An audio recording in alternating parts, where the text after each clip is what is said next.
Welcome back to Gold Derby. I'm Christopher Rosen. I'm joined by Joyce. And Joyce, we're back. It's only a few days after the Oscars. And here we are again. But, this past year's Oscars will carry on forever, seemingly. So, certainly, thanks still not to over. Smith. No, that will not be over anytime soon. And people will be talking about that when we're 100 years old. But while we're not here to talk about what won, CODA won Best Picture, Joyce? Was that what won? I think so. Yeah. Hard to remember to Sunday night, but we're actually going to look now ahead to next year's Oscars. This is completely deranged. You had this idea yesterday. We're recording this on Wednesday. Incredible idea. I love it so much. To go through what potentially are the movies coming out this year that will be nominated for Oscars next year. I used to do this when I was a teenager, but not seriously. I would just do it in my head.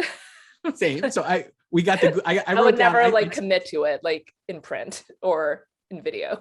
I typed it out in a Google Doc. So the caveats here are we have no idea what movies are actually going to come out this year / will they come out next year. If we did this like let's say as an example, if we had done this last year at this time, maybe we would have been very excited about the Untitled David O. Russell movie that ended up not coming out last year and is supposed to come out this year, for example. So who knows what movies will be released? Who knows what categories these actors will be put in? As we were discussing, there's a lot of ensemble heavy movies / major, is there a co-leads or how it's going to work? So that'll be tricky to figure out.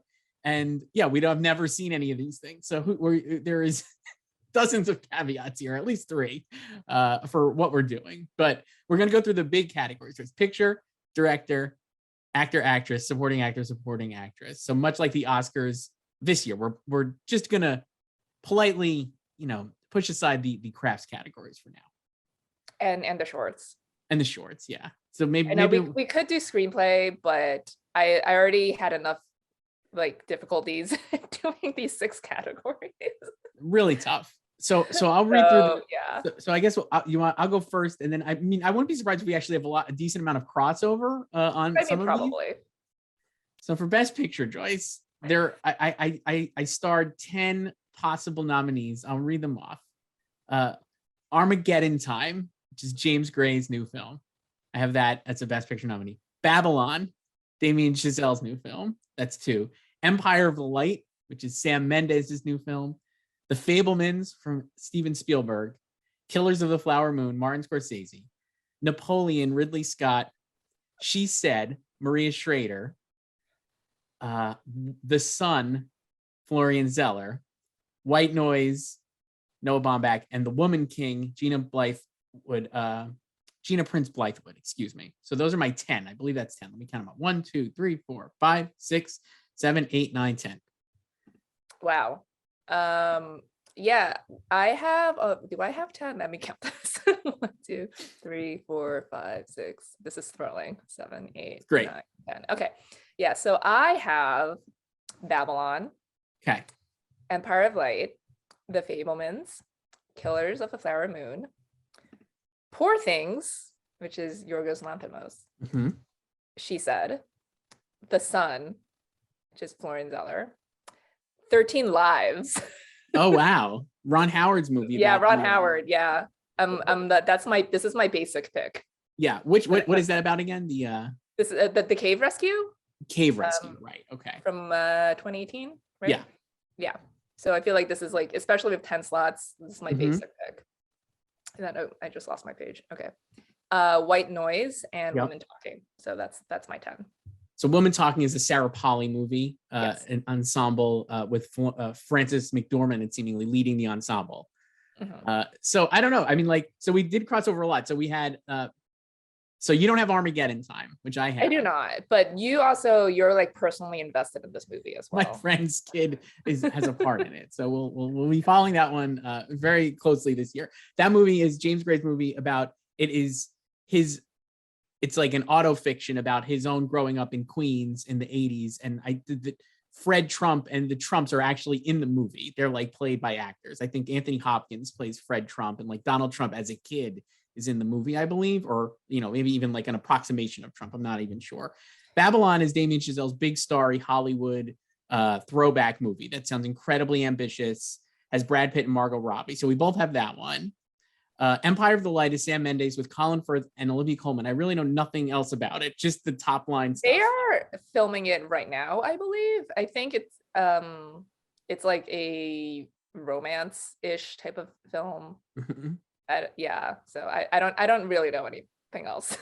Roger Deakins is lensing it again. Seems great.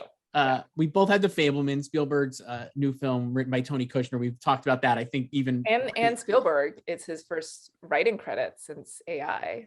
And it's another auto fiction / like personal story, similar to like Belfast, at least, or But he's also been talking about it for like 25 years. So right.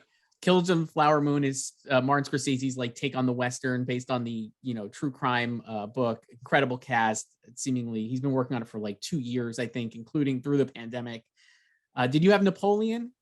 I did not have Napoleon, but I'm not surprised you do. Yeah, that's a good. I feel like that's a diss, but I'm in on it. Ridley Scott. No, that's just like I just know you so well. Like you would have Napoleon. I feel like Ridley deserves a little more shine, especially after Ridley deserves it after that unnecessary Last Duel dig on Sunday. That's what I was thinking. She said, I think we both had. I feel like that's going to be like a major production, certainly, about the Harvey Weinstein investigation with Jodie Cantor and Megan Towie, and directed by Maria Schrader. The Son, I like that we both had that one for our boy Florian Zeller. Just the way the Academy responded to The Father last year felt like seemingly this is like just a layup. Who knows? But certainly possible. The other one I had that I don't think you had, we both had White Noise, which is Noah Baumbach's new Netflix movie. Seems a little, I was hesitant to put that one on only just because it's like, it seems like it's going to be great, but also could be, I don't know, too cool for the Academy. Yeah, I don't. But also, that was one of my final ones I put on just to fill out the 10. I'm not really sure about Netflix's slate this year. That's the thing. We don't actually know a lot. Again, caveats. We have no idea what they're going to like push and what's going to be coming out and what they add and like what they subtract. But White Noise, I mean, it's a highly anticipated. It's the Don DeLillo novel. It's got Adam Driver, Greta Gerwig, and I think Don Cheadle is in that, right? And let's see who's in that. This is scintillating. And the other one I had was Woman King, Joyce, which is I was like, oh, Sony already put out a first look image of that. Looks incredibly epic, I think. And it's the kind of, I feel like it's got a September release date, so it's positioned well to have like a Toronto premiere or, in that festival window premiere.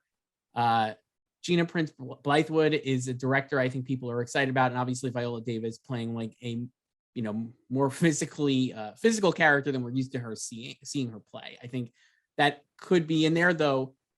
Who knows? I guess we'll see. But those are my 10. The other ones I had written down, but I didn't put in, were the David O. Russell movie, which I think is not called Canterbury Glass, but has been discussed as Canterbury Glass online.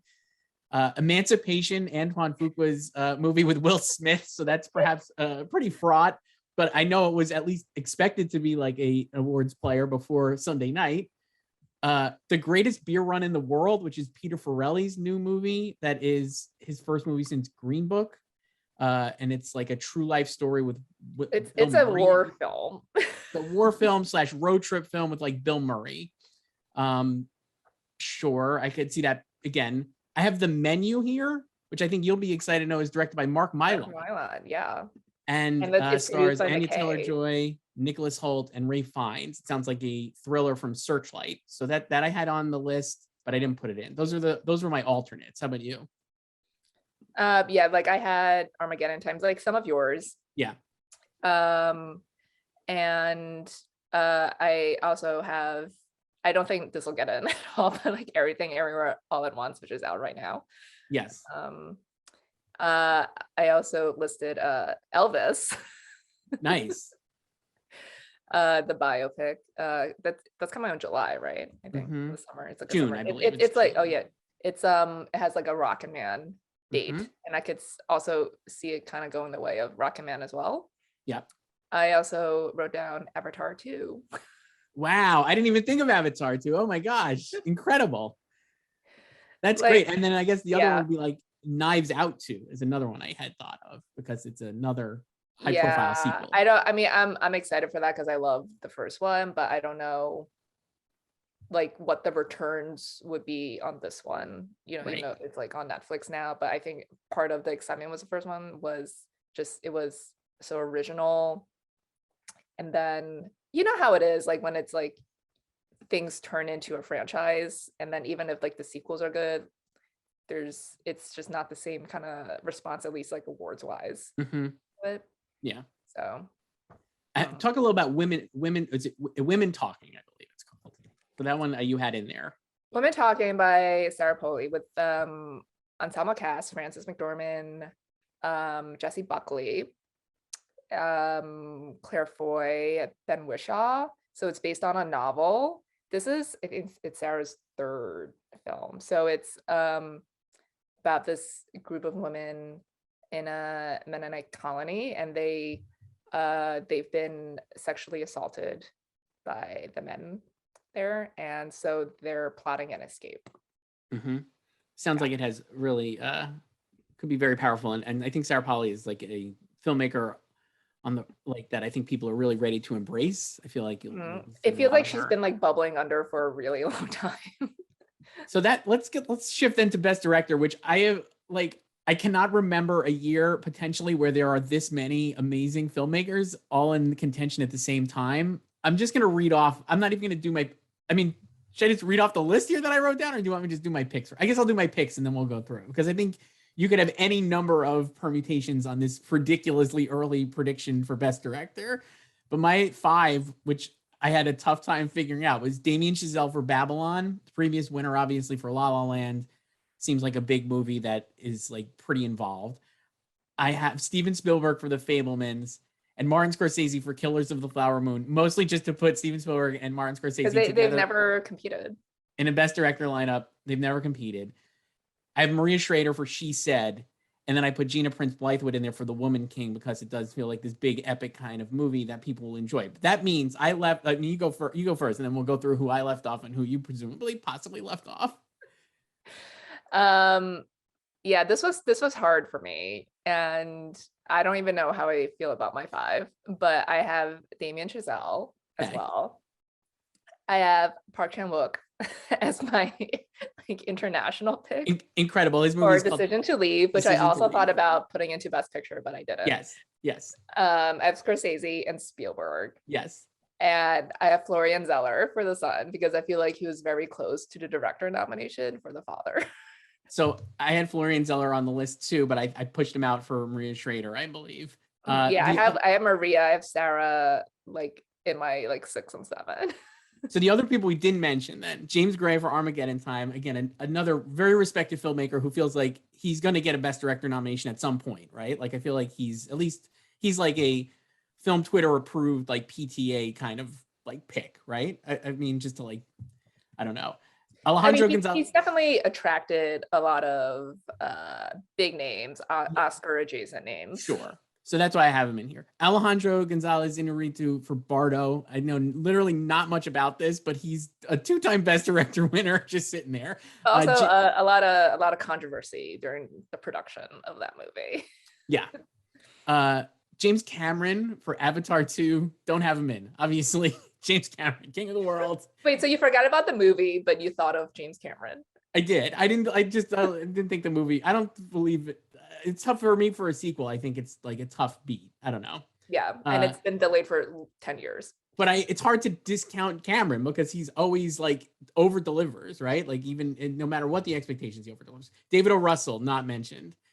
Another former Best Director. They're into him, but also I don't know. It's been a while. Right. And that press tour will be interesting to see how they manage things. Park Chan-wook I actually had on my list of alternates as well. I feel like he's again another respected filmmaker overdue for Academy recognition. Olivia Wilde for Don't Worry Darling, depending on how that plays. I think it's Warner Brothers. It might be, it's her follow-up to Booksmart, which is a big, I think acclaimed film and very fun. We'll see. Sam Mendes, neither one of us mentioned, for Empire of the Light, clearly has to be considered a possibility. I threw Cassie Lemons on my list for I Want to Dance with Somebody, because that's the Whitney Houston biopic. We'll see.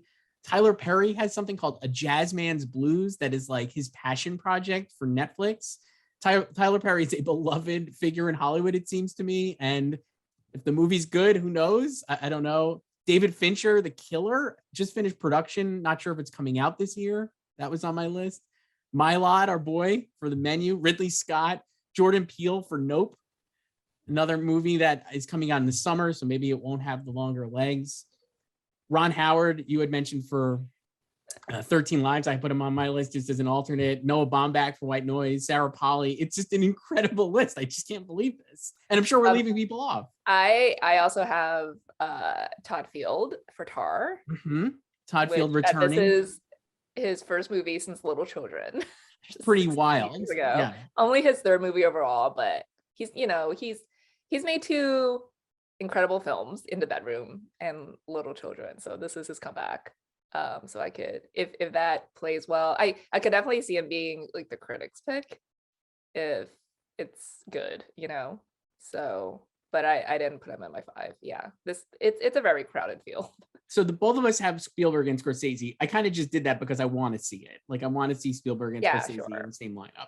That said, as we saw this year, I think if you were doing this at this point last year, and even we did this a lot, there were a ton of major filmmakers this year who could have been nominated, including like Guillermo del Toro and, obviously Paul Thomas Anderson obviously was nominated. There were just like a lot of filmmakers that had like big name recognition that did not end up getting nominated in Best Director. So I'm always like kind of leery to put like the major big name guys in there, just because like it feels like certain things could happen and they just don't even, if push comes, who knows, will they nominate Spielberg? We thought he was lucky to get like a DGA nomination this year and was like a fringe, ended up, kind of pick for director. I think he was always safe for DJ. You think he was safe? I love him there. But I think people would want, or if you're like you're fans of both, or you want to see this match up, you wouldn't want this to be like 3 years ago when very early on everyone was predicting Scorsese for The Irishman and like Quentin Tarantino for Once Upon a Time in Hollywood, right. And they both actually made it. Right. So that would be really fun. Yeah. Anybody else that I didn't mention that you got thought of? Let's see. I guess did you say Yorgos Lanthimos for Poor Things? I forgot Yorgos. That would have been another. I didn't write him down, but I did think of that movie and him obviously for Poor Things. It's called, right? You had that for Best Picture. So. There's also George Sewell for Rustin, which is another. I thought of him as well. Yeah. And John Ridley for Shirley, and he was never really in a conversation. Mm-hmm. Ma Rainey. I feel like the issue with Ma Rainey was that it was so clearly a filmed play at the end, and I wonder if Rustin will be a little more more cinematic rather than theatrical. Yeah, maybe. So I think that's it. Right? Antoine Fuqua for Emancipation. I had a possibility. I guess we'll see. What's going to happen to Emancipation? I don't know. I have no idea. That's the thing. Best Actor, Joyce. Another not as crowded, I think, as it could be, and I'll be curious to see what you end up with. And this is where we're getting into like what people are in what categories, I think, potentially for this. But my 5 was tough. It was Colin Firth for Empire of Life, which is the Sam Mendes movie that we were talking about. Jesse Plemons for Killers of the Flower Moon, Martin Scorsese's movie. Joaquin Phoenix for Napoleon, major historical figure playing a former Oscar winner playing a major historical figure. Coleman Domingo for Rustin. I feel like we're just ready for a Coleman Domingo Oscar campaign, and I'm so excited. I love him. And Brendan Fraser for The Whale, which is Darren Aronofsky's new film, and seems incredibly, who knows? But Brendan Fraser plays an incredibly overweight man, I believe. Yes, 600 pounds. Yeah, I think this category is where I went the most Rogan. Yes. Okay. Of all of mine. So tell me what you got. I have Coleman Domingo for Rustin, Brendan Fraser for The Whale, Hugh Jackman for The Son. Okay. And then I at the literally 20 minutes ago, I put in Bill Nye for Living. Wow. What is Living, Joyce? It just premiered at Sundance. It's a remake. And it got great reviews, and our fave Sony Pictures Classics picked it up. Okay. Great. Never underestimate Nope. SPC. We know that. Love it. Yep. And then, so I also have a spot reserved for Killers of the Flower Moon. And we were talking about this morning about category placement. And yes, Jesse Plemons or Leonardo DiCaprio is the lead. So I had like Jesse in here, but now I just like switched it back to Leo. Wow. So I have a spot for a Flower Moon dude. So but I have Leo. This was from Eric Roth, who's a screenwriter. This is from an IndieWire article last April, it looks like. So this movie has been out for a while, filming for a while, obviously. But Eric Roth said, I wouldn't say Jesse is the lead. I would say that he was the designated hero. Because he's the FBI agent.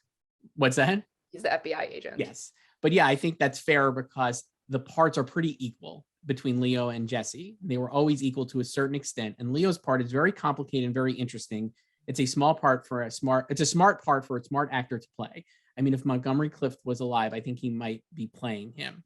So Leo plays the son of Robert De Niro's character, is kind of like a villain of the piece, and Jesse is the FBI agent, I believe, in this film. And I put Leo Jesse was originally supposed to play the FBI agent, and then they swapped. And so I had Jesse, and I just think it's gonna work. The other people I thought of, I had Hugh Jackman actually as number 6 on my list. I thought I think he could get in. I feel like there's a lot of affection for Hugh Jackman in the industry, and he's a strong contender. I have Willem Dafoe for Poor Things on my list of possibilities, though. I have him in supporting. So. Okay, I wasn't sure if he was spoiler supporting. I have Nicholas Hoult for The Menu. Again, unsure what his leader supporting status is, but I feel like Nicholas Hoult is another actor who I think people are ready to embrace on a broader scale. I still think he should have gotten more shine for The Favorite. He's the best. He's the best in The Favorite. He's just so funny. Austin Butler for Elvis. Christian Bale for the David O. Russell movie. Fassbender for The Killer, though again, who knows if it comes out. And Adam Driver for White Noise, just because he's Adam Driver. Anybody else that you had thought of? I wasn't sure like who the male lead of Babylon is. So I thought maybe Brad Pitt, but I don't know. I actually put, again, spoiler alert, I put Brad in supporting. Okay. But like, I don't know. It like maybe it's Diego Cava, or maybe there is no male lead. Right. I don't know. Who knows? Yeah, and then I don't know. Do I have anybody else? No, I think you named everyone. I don't know. I wouldn't say obviously other people, but I didn't write. Yeah, there's going to be dozens of people probably in big projects and stuff. So this is not the complete list by any means. But I will say, just doing this exercise, I was like, there are double the amount of people already in my mind for Best Actress. It just seems like there's a lot of Best Actress possibilities. And again, who knows what category placement we're going to have in all these things. But yeah, so that's good. Let's do Best Actress choice. Mine were Margot Robbie for Babylon, Olivia Colman for Empire of the Light, Carey Mulligan for She Said, Regina King for Shirley, and Viola Davis for The Woman King. Okay. I have Naomi Ackie for I Want to Dance with Somebody. She was my 6th. Okay. Cate Blanchett for Tar. Okay. Olivia Colman for Empire of Light. Mm-hmm. Lily Gladstone, if she's in lead, for Killers of the Flower Moon. I put her in supporting. And Margot Robbie for Babylon. So. Okay. So Margot Robbie, I think, is playing Clara Bow in Babylon, right? I don't know what she's playing. Who knows? I think that's like the rumor. Well, there were screenings like this week for Babylon, so we'll probably get more details. So, but I think I saw that on Wikipedia like months ago, and I was like, who knows if it's real? So that's an incredible list. The people we left off: Ana de Armas for Blonde, playing Marilyn Monroe. NC-17 rating. NC-17, but still, like Marilyn Monroe, I feel like is obviously Michelle Williams got nominated for playing Marilyn Monroe. I don't know. I could see her getting in. Florence Pugh has 2 options. Don't Worry, Darling, which is the Olivia Wilde movie, and then The Wonder, which is Sebastian Lilio's movie, I believe. Frances McDormand for Women Talking. Greta Gerwig. You mentioned Cate Blanchett. Laura Dern, I thought, for The Son, because it seems like she might be the lead. I have her supporting. Okay. Audra McDonald for Rustin. Again, is she lead or supporting? I don't even know, but I think Rustin could be a strong contender for Netflix. Emma Stone for Poor Things, a former Best Actress winner. Anya Taylor-Joy for The Menu. you mentioned Naomi Ackie for I Want to Dance with Somebody playing Whitney Houston. We've seen obviously we love actresses playing singers, so seemingly that could be a strong contender here next year. And based on what was nominated this year, I would not be surprised if she gets in. Just a dope list. There's so many good actresses here. Yeah.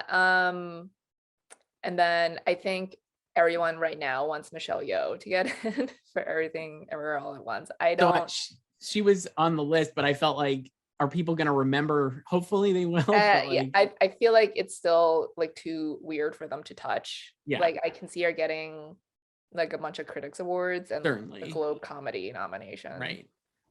Maybe she'll be New York Film Critics the Rogue winner this year. I definitely, based on the response from the New York Film Critics, people online like David Ehrlich, I feel like that is a very real possibility because he is just like in the tank. For so like movie. I didn't include Regina yet because I don't know, because there are photos of her filming the movie right now, so obviously they could wrap and it could be fast tracking the ABBA end of the year, but it could also just very well be a movie for next year. Right, and maybe Netflix saves it, right? Because and then there's also Helen Mirren for CODA, which is like heavy makeup prosthetics. Right. I can see that being a SAG thing. I didn't put her in my 5, but we could have a situation where next year's Best Actress nominees are Viola Davis, Frances McDormand, Carey Mulligan, and Vanessa Kirby. So 4 of the 5 from last year. And that's not even that far-fetched, I would argue, because you have Carey Mulligan for She Said. That was a tricky one because, again, who knows who's lead and supporting? And you'll see, spoiler alert, I decided to put Zoe Kazan in supporting later, though I don't know if she would. Maybe they're both leads, who knows? I mean, I think they should probably, in real life, they're co-leads, but Oscar-wise, I don't know. If I had, and then, I mean, I put Olivia Colman, like we said, in for Empire of the Light just because she's Olivia Colman, but I don't know. I guess if I was doing, so I have Regina King in. If I didn't have her in, I would have Naomi Ackie in as well. I think if that movie doesn't come out, I bumped Naomi Ackie for Regina King, but so that was my thought. Yeah. So like if I have Lily, so if she's supporting, I guess I would put Carrie in. I feel like that movie is going to be like pretty good and incredibly resonate with Hollywood. So I don't know. Supporting actor choice, always fun, though I got to tell you, I had a tough time here coming up with a list, and I think you're going to laugh in my face for some of these, but I have Jeremy Strong for Armageddon Time, Anthony Hopkins for Armageddon Time. He's playing Fred Trump. Paul Dano for The Fabelmans, mostly off both this and the Batman. I feel like he'll have a lot of goodwill, and it feels like we're already in a year of Dano. And plus that sets up a nice partner nomination with Zoe Kazan later, which I'll get to. Leo for Killers of the Flower Moon, who I bumped here. That's 1, 2, 3, 4. And then Chris Rock for Rustin. Because of this. But if it was, so that's because we're doing it today. I actually do think Glenn Turman could get nominated for Rustin. I feel like he was close to a nomination for Ma Rainey, and he's also in Rustin. I have no idea what part he's playing or anything about it, but I was like, I think he's an actor that, because he had done such a great job in Ma Rainey, and I really do think he could have got nominated for that maybe he gets nominated here. And Chris Rock would actually be my 6th, because apparently he has a pretty big role in Rustin. So, Chris Rock. Imagine if he did get nominated. and nothing for Emancipation. Nothing for Emancipation. No, what do you think? What do you got for supporting actor? I have Paul Dano for The Fabelmans. Okay. As I teased before, Willem Dafoe for Poor Things. Great. I have Robert De Niro for Killers of the Flower Moon. Okay. Zen McGrath for The Son. I'm going all in on The Son here. Wow. He's the son, the titular. He's the role. Is he going to be like the Cody Smith McPhee of this year? Maybe. I think he'll have turned 20 by the time next year's ceremony rolls around. So he'll be a baby, but you know.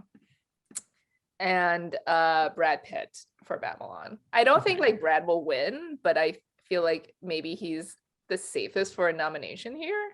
So I only left him up just because I was like, I don't know what he's going to be in.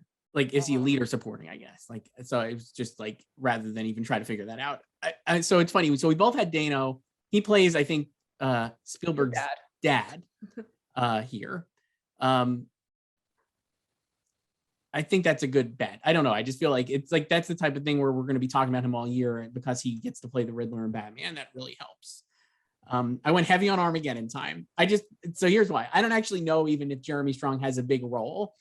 My sense is that he's very much supporting, and I actually think it's like not the like I think if you heard about a movie set in the 80s New York that is in the orbit of the Trump empire, you would probably think Jeremy Strong is playing like Kendall, but I get the feeling he's actually playing a much different character, and I think he went with his natural gray hair, because remember when he was like shown a lot on the red carpets when he was gray? I think he actually has his regular hair because he dyes it for Kendall. So I feel like it's going to be like a little unexpected, and Jeremy Strong is definitely due for like a big Academy push, I feel like. So that's it. And Hopkins, what were you predicting him for Chicago 7? Well, I would have at this point if we were doing it 2 years ago, and I also thought he maybe could have gotten in, but it's like a small part and they didn't really do it, and he was fun in Chicago 7. Hopkins, I think Hopkins or De Niro, and it's funny because De Niro I think was actually originally in Armageddon time or attached to it to play this part. Yeah, it was like pre-COVID, and then the cast completely changed. So I think I think it is like the Fred Trump avatar, or even maybe just Fred Trump. Who knows? I don't want to like. Did you watch Anne Hathaway on Colbert a couple weeks ago when she was promoting We Crashed? Yes, love We Crashed. We'll talk about that when we talk about the Emmys. I have not watched a second of that. Here's some synergy. In the 4th episode, they do a costume Halloween party, and she gets a professional. I saw her Instagram post. Okay, so. Professional avatar costume, and it's the funniest thing. She looks incredible. But yeah, Joyce, tell me what she said. So she was on Colbert. She also did the father-son House of Gucci thing. Nice. Because she was talking about like when she met Jared and everything. But she talked about Armageddon time, and she said that she basically like asked James Gray if they could do like a dancing scene between her and Anthony Hopkins, even though it wasn't in the script, because she just wanted to dance with Anthony Hopkins. Wow. And like, sure. It's awesome. Yeah. That doesn't mean anything for his nomination chances, but yeah. And so you get to see him dance in this movie with Anne Hathaway. I was just like, who knows even how big the part is, and again, like whatever. But I was just like, it seems like it could be the type of scenery chewing fun performance that gets attention, though I could see De Niro getting in here for probably what I would expect is a more mannered villainous performance in Killers of Flower Moon. If we're talking like veteran former winner who is like here, neither one of us picked Tom Hanks. I thought for Elvis, he's seemingly going way big for Baz Luhrmann's movie. There's a lot going on there. Elvis's manager. Yeah. I had Seth Rogen down for Fabelmans as well. I felt like he could have, that seems like a possibility. I think he plays Steven Spielberg's uncle in the film. His favorite uncle. According to what I've read online, Bill Murray's in The Greatest Beer Run in the World. So I threw him down as a supporting contender. Sure. Ray Fiennes for The Menu. Based on what I read, it seems like The Menu is about a rich couple who, let me find the actual log line here, scintillating stuff. But I think it sounds like it could be a fun, it's a dark comedy. So there's Annie Taylor-Joy and Nicholas Hoult as a young couple who travel to a remote island to eat in an exclusive restaurant. And I think the chef is Ray Fiennes, who has prepared a lavish meal with some, quote, shocking surprises. Ray Fiennes, I just love him. And I feel like if he's in like a big scenery chewing, like black comedy part, like that's a potential for a nomination. So I could see him getting in. Anybody else? I have Ben Whishaw down for Women Talking. Nice. And Ashton Sanders for I Want to Dance with Somebody. He's Bobby Brown. Excellent. And I also wrote down Brendan Gleeson for The Banshees of Inisherin, which is an In Bruges reunion between him, Martin McDonagh, and Colin Farrell. We didn't even mention Mark McDonagh earlier, but another major filmmaker who could be in this race for his movie, though you're right, it does feel more In Bruges than Three Billboards-y. Yeah, and then who else is there? I can see I flirted with a film getting double noms here, since like they love that now in this category after not doing that for 26 years. So I did have Jesse Plemons in here for Flower Moon as well, but then I dumped him. And because like you have him in lead, I put him in supporting, and I just kind of feel like he's the good guy and De Niro is like the villain, which is typically what they go for more here in this category. But I could see both of them getting in if it's huge.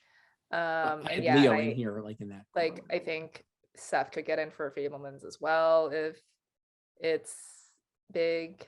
Those were the only two I was contemplating getting double noms, not Armageddon Time. I'm going deep on that. Just I feel like we're in the strong run. He's got to get nominated one of these years, Jeremy Strong. I have no idea if he might be in it for 3 minutes, and this is going to look so stupid when we look back at this. I feel like he needs, I don't know, like, because he doesn't really do a lot of films in the hiatuses. No, that's also why I was like, oh, this could be like an opportunity. He's not like Viola Davis, who, she made sure she only did 15 episodes of How to Get Away with Murder every year. So she'd wrap the season by February, and then she can make a movie before the next season picks up again in the summer. I also think a guy like Jeremy Strong has got such affection among actors. Obviously, they all came to his defense for the New Yorker profile. Aaron Sorkin doesn't have social media. Thank goodness, because he would have gotten to see his movie roasted by Amy Schumer at the Oscars. Just that was a really, really solid burn, I felt. And Joyce, let's do Best Supporting Actress, and then I guess we'll wrap up talking about some other broad, I guess, the year as well. Another strange category. So this, I felt like there could be like a lot of double nominees, and in fact, I have 2 double nominees. So who knows? Well, this category is very friendly to double nominees. So my nominees here were Michelle Williams for The Fabelmans, Julia Butters for The Fabelmans, Lily Gladstone, Killers of the Flower Moon, Samantha Morton for She Said, and Zoe Kazan for She Said. The caveat here being, who knows if Zoe Kazan is lead or supporting. Lily Gladstone could be lead or supporting. For these purposes here, we put them in there. So those are my 5. 2 from The Fabelmans, 2 from She Said, and then Lily Gladstone. Wow. Okay. I have Jessie Buckley for Women Talking, back-to-back nominations. I had her close to, she was my 6th. Yeah. Patricia Clarkson for She Said. Okay. Laura Dern for The Sun. Again, all in on The Sun here. So I had her in lead, but yeah, okay. Jean Smart for Babylon, which I think a lot of people have her or want her to win. Like they are hope dicking her to win. Yes. And Michelle Williams for The Fabelmans. Nice. So you had no Lily Gladstone here? You had her in lead? Well, I had her in lead. Okay. So if she's in supporting, I think I would bump probably either Patricia or Laura. Okay. My ration. So we both have Michelle Williams, seemingly very like historically. She's Steven's mom. Awards friendly role, a mom in a coming of age movie, and also she's Michelle Williams. So we kind of like. It just seems like she would get nominated. Honestly, I have no reason otherwise to say there's no reason for it. Just like she's been nominated before, and obviously Julia Butters I threw in because she was such a breakout for Once Upon a Time in Hollywood. She was amazing in the movie and like a headline grabbing thing. Spielberg swoops her up for this movie. I think she's playing his sister, right? Yeah. Love that act. I love that performance. Once Upon a Time in Hollywood is incredibly just like preternatural. And why not? I don't know. I think there was affection for her performance last year, and maybe this year she gets in as like a kid actor in the supporting category. And I went Samantha Moore and Zoe Kazan for She Said, though I had Rooney Mara and Jessie Buckley for Women Talking really close. And then the only other people I didn't mention were Anne Hathaway for Armageddon Time. Who knows? Again, lead or supporting or whatever. Maggie Gyllenhaal for Elvis. She plays Elvis's mom. Tilda Swinton for The Killer. Who knows if it's coming out, but a former winner in this category. And that was it for me. Yeah, I also wrote down Sadie Sink for The Whale. She plays Brendan Fraser's daughter in there. Mm-hmm. And I wrote down Vanessa Kirby for Napoleon here. Again, I don't know if I had her in lead, lead or supporting, but I could see them just like frauding her into supporting, even if she's like a lead. Um, and is that it? I think that's all I wrote down because everyone else you named. I mean, I think that's it. I don't know. So did we miss anything? Like, I mean, we've missed a lot of things. We've missed a ton, certainly. It like based on looking at this, I was like very excited for the year. Well, that's always the case at this point, and then it rolls out, and then you get disappointed.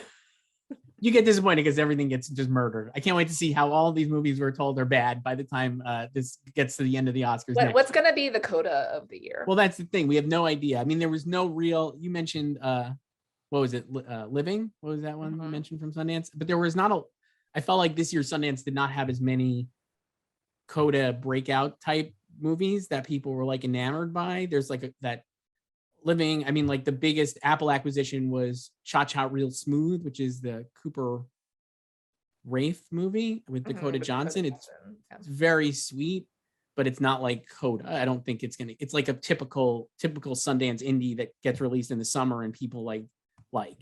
It was I enjoyed it. It's very engaging, but it's like not, I don't think it's like a CODA where it's going to go roll through Best Picture. I mean, listen, when I watched CODA last year, I liked it very much. I did not leave that movie being like, give that Best Picture. Never crossed my mind. It never crossed my mind either, but I was like, oh, I hope it gets nominated for Best Picture. None of these other ones, none of the Sundance ones seemingly had hit that bar for me, but who knows?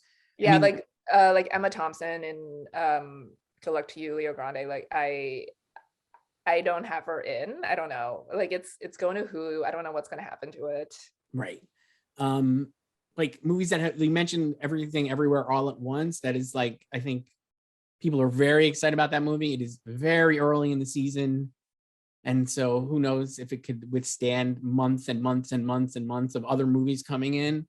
The Batman is another one that I think people were excited by as like a potential early contender for at least in the crafts categories. But like Matt Reeves in the movie itself, I don't think are going to make it in. I don't know. Avatar 2, I mean, could be like a major thing. And then we're going to be like, oh, I can't believe we slept on Avatar 2. I will be. I mean, because like none of like our Best Picture picks are like, there's no like Dune right here. So I don't know. So I guess that could be it if anyone still cares, like anyone in the Academy still cares about Avatar. But it'll be interesting to see what goes to the festival, since for so long that was kind of like the kingmaker for Best Picture. Like you had to go to a fall festival and build up the momentum throughout the fall, and because there was, you just couldn't win Best Picture if you were like a late breaker anymore. But then CODA like blew that all up because it was released in August and it didn't hit any of the fall festivals. CODA was somehow an incredibly early movie and then also a late breaker. Never seen anything like that. Yeah, I think the thing was like,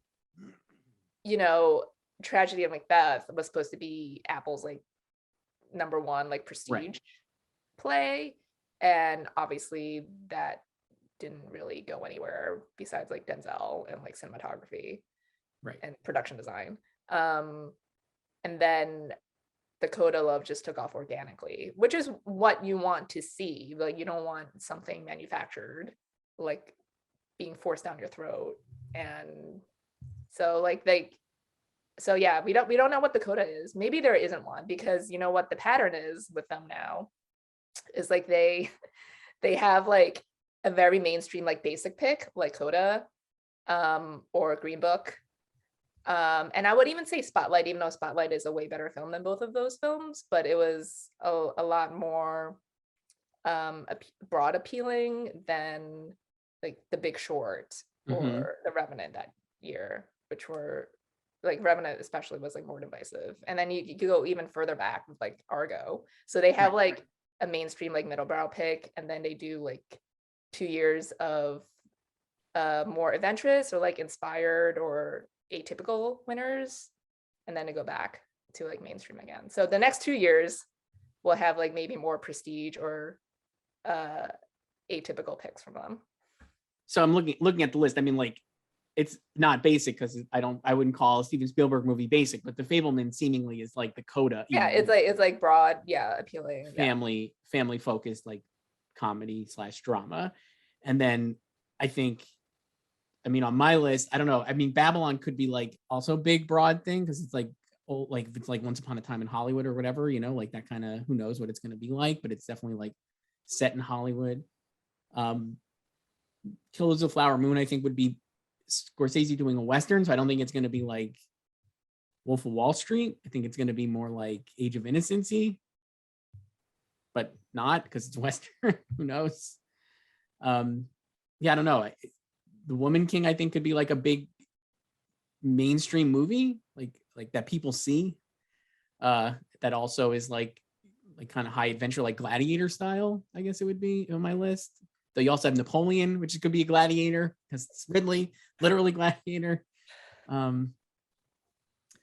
don't know. I'll be curious to see like recent stuff coming up, like Nope, Jordan Peele. I loved Get Out. I really loved Us so much, and I was so bummed that it didn't get enough traction. Nope looks like pretty awesome. So, I mean, if it's good enough, does it withstand 6 months of being coming out in the summer? Who knows? I don't know. I don't know. Yeah, because I feel like there was just more of a discovery, like that cachet with Get Out, because it was like so new and it was, like the first one from him. And I like Us a lot as well, but it maybe like people are just like kind of too used to that or something. But like Lupita was robbed. She was absolutely robbed. She was amazing in the movie. It was such a great performance, and so this is great. I can't wait to see. I can't wait to see how wrong we are in a year. I can't wait to see how wrong we are. I can't wait to see what we end up like, what we missed. I just think there's going to be so many movies. Oh, there's going to be so many that are coming or that get pushed or whatever. So that'll be fun. There's also a lot of films that like don't have distributors, and then we haven't mentioned a bunch of movies either. Like we didn't mention Bones and All, did we? We didn't mention Bones and All. It's Luca Guadagnino with Timothée Chalamet, and Taylor Russell from Waves. I think it's about cannibals. Is that right? Yeah. Well, I think she's like trying. She's like on a journey to like find herself. I think. I don't know. Don't quote me on that. Is it like Bonnie and Clyde? I mean, who knows? But I just felt like it was not. Oh, we didn't mention Next Goal Wins. They pulled a Christopher Plummer. With Armie Hammer, right? Yeah. So who's in it now? Will Arnett is the new Christopher Plummer. That's Taika Waititi's movie with Michael Fassbender. I feel like it's been talked about for actual years. Obviously, it was delayed, and then obviously Armie Hammer's controversies. He was the second lead, I imagine, and so now he had to be removed from the film. They had a lot of time to do that. Sure, I mean, Taika obviously with Jojo Rabbit really struck a chord, but it felt like a very specific Academy-friendly thing, and who knows if Next Goal Wins would be as similarly friendly. I don't know. It's about soccer. Yeah, so seems pretty cool. I love Michael Fassbender as an actor, so the fact that he's got that and The Killer back this year could put him back in the race, I feel like. And like Fincher leads usually get in. So maybe we should be predicting Michael Fassbender. The reason I wasn't because it's about I think it's literally about like an assassin, right? And so I was just like, is that the type of, if that's Fincher in like kind of like elevated B movie territory, does that resonate with the Academy? Because it feels like more like Fincher doing Girl with the Dragon Tattoo or Gone Girl rather than like Mank or Benjamin Button. So while I prefer those, I like Mank a lot actually, but I like Fincher when he does elevated B movies so much, but I wonder if the Academy will respond to the acting in that as well. This is fun. I swear these are great. I'm just like, wait, I was so glad to do this because I'm just like, man, their movies rule. How movie lovers it's unite. Better when we don't know anything about them. We know nothing about them.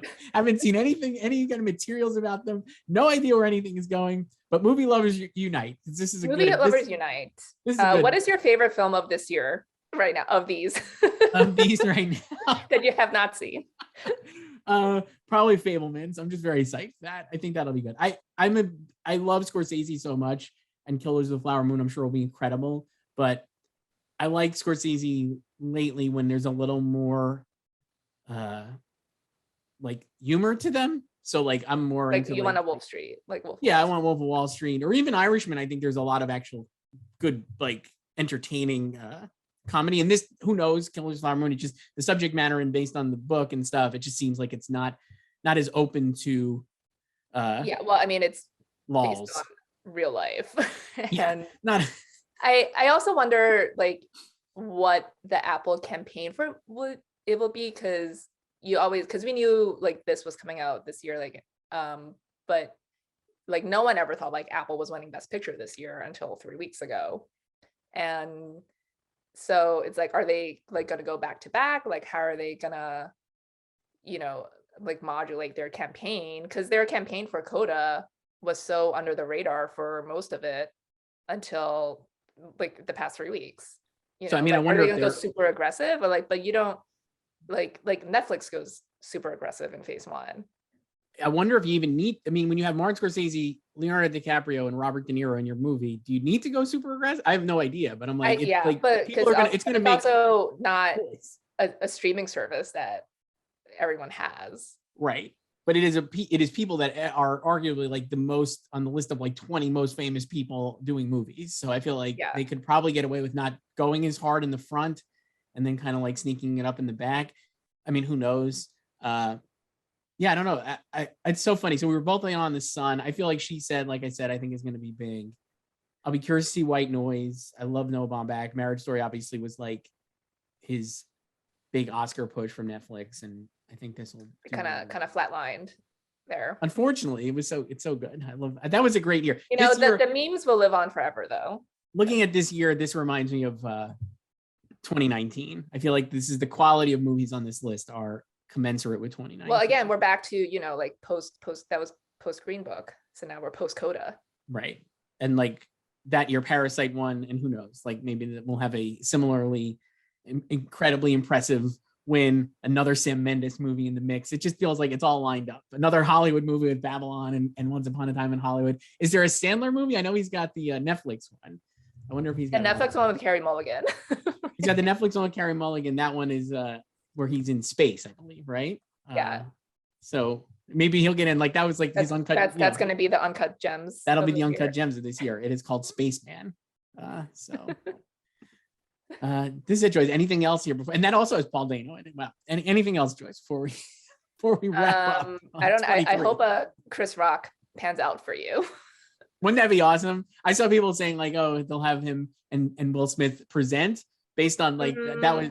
Not sure if Will Smith's going to get invited back. I mean, there's supposed to be, the board is supposed to be meeting today, March 30th, to discuss this, and they sent out an email last night to members saying this might take weeks, and I'm not sure why it will take weeks. Yes, it's I don't like everyone saw it. There's footage of it. Like, what are you investigating? Truly. So we'll see. I don't know if, but I could see Chris Rock getting invited back, and maybe even. I think Chris Rock. Yeah, we'll get. Yeah.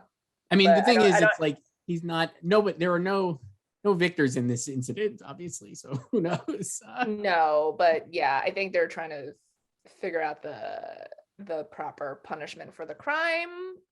You know, for lack of a better term, for Will. I would. I mean. Yeah. We don't need to do. We talked about this already, and I have no interest in like regurgitate more takes. I will just say that I do not think in any world Will Smith should have his Oscar taken away. No. Like he won that fair and square. Like that's whatever. You might feel like icky now having voted for him if you did vote for him. Right. Like that's completely irrelevant. This is just about him assaulting a man on live TV. Correct. Violence is not the answer, and. No. You know, that was not self-defense. She was not in any physical danger. No. So yeah, I could see them just like, you know, suspending him or removing him from the academy or something. Who knows what I was thinking, like, especially because so like suspending him from like, his academy membership. I mean, that is like certainly a big deal and feels like somewhat ceremonial. I do wonder in the unique circumstance like we have this year where it's like, he is the star of a movie that was potentially talked about as an Oscar contender.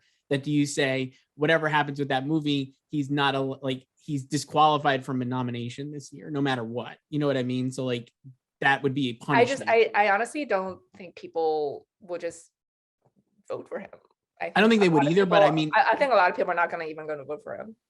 I don't think so either, but I wonder if you just do that, like just to say like he's disqualified forever. No, just disqualified for like a year from competition. Like and again, it would be largely ceremonial because like you said, I mean, based on like the anonymous THR reports and even not anonymous, people have been like, I would not vote for him again, or, you know, whatever. People are in the Academy are obviously very upset. But I wonder if you do that as like a thing to say, oh, this is the punishment, is that you cannot compete next year. But, you know. Yeah, it's because like they've kicked out people for sharing screeners. And so it's like, what are you? And then like someone just slapped a person on live TV. Yeah. So I feel like that kind of warrants at least like. You think like permanent banning, or at least a little. Not permanent banning, but like if you're gonna like, you know, kick someone out for sharing screeners, right? Which again, violation of the rules. Like this incident involves assault, right? Like, you know, but what are you gonna do? Like, no, Joyce. I guess we talk about. So we'll do this next week. I think we'll go into Emmys, and I promise we will not probably talk about Will Smith unless something happens and we have to talk about it.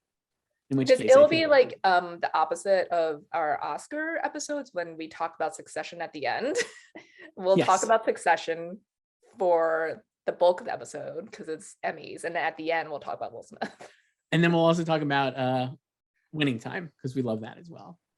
And that wait, is this because I is this week the 5th episode? Yes, with your pal Tracy. So the end of 5. Everyone watch the last like 5 minutes, please. So looking forward to that. Joyce, this is so much fun. So yeah, please let us know what movies we missed and how wrong we are. And I guarantee you we will come back to this next year. Very excited to flop. This is what I texted you after I switched back to Power of the Dog on Saturday. I was like excited to flop because I knew like I just had to support Power of the Dog because I knew it was losing. So it's gonna be excited to flop next year with all of these choices. I cannot wait to see. So yeah, I'll talk to you later, Joyce. Bye. Bye.